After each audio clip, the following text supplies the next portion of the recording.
मेरठ का एक खौफनाक हत्याकांड, प्यार, धोखा और अंधविश्वास की सच्ची कहानी।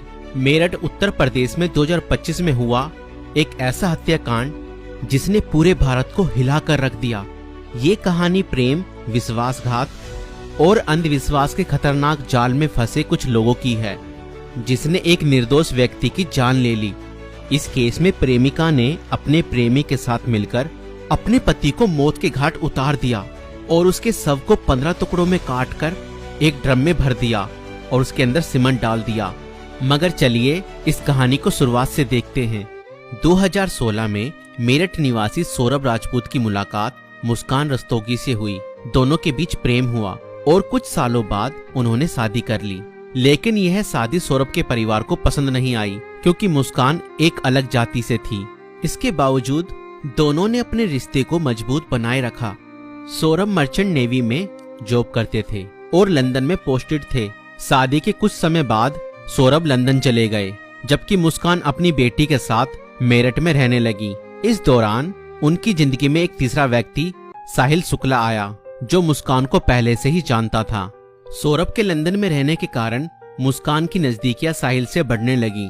साहिल, जो पहले से ही मुस्कान को पसंद करता था, अब खुलकर उसके साथ वक्त बिताने लगा। मुस्कान ने उसे यह यकीन दिला दिया कि वह अपने पति के साथ खुश नहीं है और वह साहिल से सच्चा प्यार करती है। साहिल शुक्ला अंधविश्वासी प्रवृत्ति का था और आत्माओं, तंत्र मंत्र जैसी चीजों में विश्वास करता था।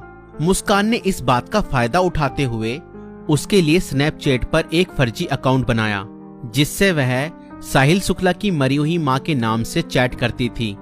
इस फर्जी अकाउंट से वह साहिल को यकीन दिलाने लगी कि उसकी मां की आत्मा मुस्कान को पसंद करती है और चाहती है कि वे दोनों साथ रहें। धीरे धीरे साहिल पूरी तरह से मुस्कान की बातों में फंस गया।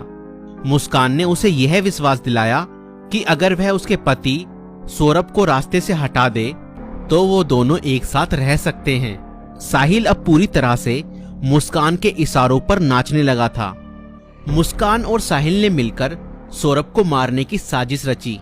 4 मार्च 2025 को जब सौरभ लंदन से मेरठ अपनी पत्नी और बेटी से मिलने आया, तब मुस्कान ने सौरभ की फेवरेट सब्जी कोफ्तों में बेहोशी की दवाई मिलाकर खिला दी।